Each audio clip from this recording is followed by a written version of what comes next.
और ये मोदी बोलते हैं एक है तो सेफ है। आने 10 साल से सेफ नहीं है मोदी हम लोग। भाइयों बहनों, एक है तो सेफ है। मैंने कहा अनेक है तो अखंड है। भारत अनेक तहजीबों पर बना हुआ है। अब इसका जवाब नहीं है उनके पास। संविधान है तो सबका सम्मान है। अंबेडकर की सोच जिंदा है तो गोडसे मुर्दा है। नहीं, मोदी भरोस एक है तो सेफ है। कामकाज कुछ है ही नहीं, खाली दिन भर डायलॉग लिखते रहते हैं नो। मैं तो कहूंगा कि बंबई की फिल्म इंडस्ट्री को नरेंद्र मोदी को हायर कर लो, अच्छे डायलॉग लिखते हो, उतना ही है उनका काम। मगर मकसद क्या है मोदी के बोलने का? एक किसको करना चाह रहे मोदी? तुम एक नहीं होगे। मोदी किसको एक करना चाह रहे? सोचो, किसको मोदी एक करना चाह रहे? क्या मोदी देश को एक करना चाह रहे? नहीं। अगर देश को एक करना चाह रहे तो नहीं कहते थे पार्लियामेंट के इलेक्शन में राजस्थान में कि हमारे हिंदू बहनों के गलों से मंगलसूत्र निकालकर मुस्लिम खवातीन को दिया जाएगा। अगर देश को एक करना चाहते थे मोदी तो ये नहीं बोलते थे कि सिर्फ मुस्लिम खवातीन बच्चे पैदा कर रही हैं। अब जब बच्चे पैदा करने की बात आ गई तो बताओ मोदी जी, आपकी अब्बा ने कितने बच्चों को पैदा किया था? अमित शाह की अब्बा ने कितनी औलाद को पैदा किया? बताओ। अब कोई संगी उठ के बोलेगा ओवैसी तुम्हारे कितने बच्चे? मेरे 6। तू नहीं किया तो मैं क्या करूं? मेरी क्या गलती उसमें? बोल। अब तो आप सुनो, ये बोलते ना हमारे मोदी बोले हमारी औरतें बच्चे पैदा कर रही ज्यादा, ये झूठ है। टोटल फर्टिलिटी रेट मुस्लिम खवातीन का बहुत गिरा है, सबसे ज्यादा गिरा है। ये बोलते नहीं है संगी लोग।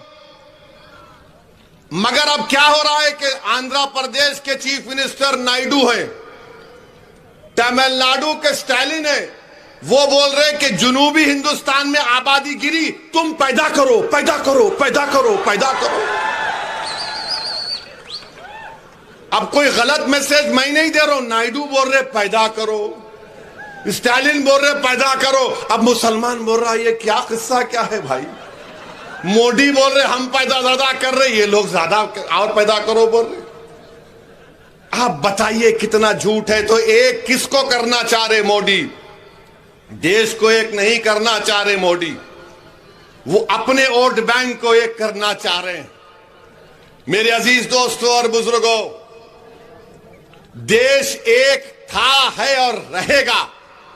मगर देश एक कैसा है? मुसलमान है, हिंदू है, उसमें ओबीसी है, दंगर है, माली है, दलित है, सिख है, ईसाई है, जुनूबी हिंदुस्तान, मशरिकी हिंदुस्तान, ये सब अलग अलग तहजीब कल्चर का हिस्सा है। ये मिलकर एक होता। मगर मोदी क्या बोल रहे? सब कुछ छोड़ दो, खाली आरएसएस की आइडियोलॉजी को अपना लो, एक हो जाओ।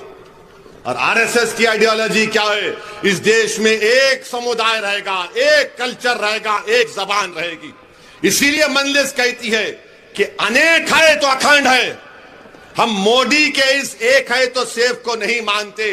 अरे मोदी, तुमने नहीं कहा था दिल्ली के फसादात में कि कपड़े देखकर पहचानो? आपने कहा था ये, और फिर बोलते एक है तो सेफ है। 4 साल से चीन भारत की सरजमीन में घुस के बैठा है। मोदी ने देश को झूठ कहा था कि ना कोई घुसा है ना कोई घुसेगा। चीन बैठा हुआ है डेमचाक में, डेमसांग में, पांगसांगसू लेक में। 65 पेट्रोलिंग पॉइंट में से 25 पे पेट्रोलिंग नहीं कर पाते, बफर जोन बना दिए। मोदी जी, ये देश की जमीन है, आपकी जाती जमीन नहीं है, जहां पर चीन को आपने बिठा दिया। और एग्रीमेंट चीन से हुआ लद्दाख के मामले में, और अरुणाचल प्रदेश में पेट्रोलिंग कर रहे। अब आप बोलेंगे भिवंडी में ये क्यों बात कर रहे? इनकी झूठ को बेनकाब करने के लिए। मेरे अजीज दोस्तों और बुजुर्गों, फिर ये देवेंद्र फडणवीस आजकल रातों में भी मेरा वजीफा पढ़ रहे हो उन्होंने। अब बोल रहे ओवैसी तुम हैदराबाद से आए, हैदराबाद चले जाओ। देवेंद्र फडणवीस तुम समझो इस बात को, तुम अपने दिमाग से निकाल दो इस बात को कि फडणवीस बड़ा है, ओवैसी छोटा है। फडणवीस ऊंची कुर्सी पे बैठेगा, ओवैसी नीचे बैठेगा। नहीं फडणवीस, ये तुम्हारी दिमाग की गलती है। बाबा साहेब अंबेडकर का संविधान ने सबको बराबर बना दिया। अगर तुम बैठोगे तो कुर्सी पे टांग डाल के ओवैसी तुम्हारे आंख में आंख डालकर बोलेगा कि मेरा हाथ मुझे दो। अगर आप ये वीडियो YouTube पर देख रहे हैं तो हमारे चैनल को सब्सक्राइब कर बेल आइकन दबाएं, और Facebook पर देख रहे हैं तो हमारे पेज को लाइक करें। 8 मिलियन प्लस सब्सक्राइबर, आपके इस भरोसे के लिए बहुत धन्यवाद।